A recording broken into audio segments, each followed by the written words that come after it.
I use these Total Furniture Repair System. It's a combination of, it's basically glorified markers and crayons of the same colors as whatever wood that you have. So I just suggest whatever you're going to work with, just make sure it's clean before you get started so you actually see what you're looking at, so you're not marking up dust.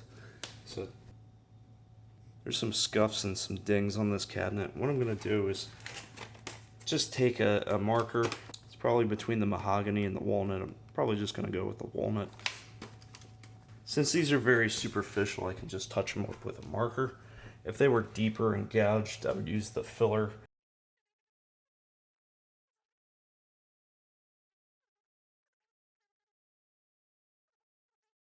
Very superficial. So it's just little scuffs that took a little bit of the coloring off. So the markers are more than sufficient.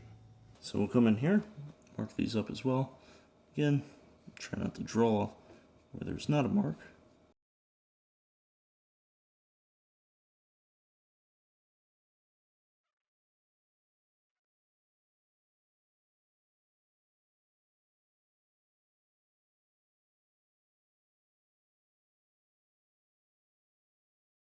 So as you can see, it covers up quite a bit.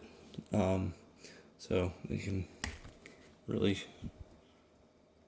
fix a lot of scuffs and things like that without costing too much.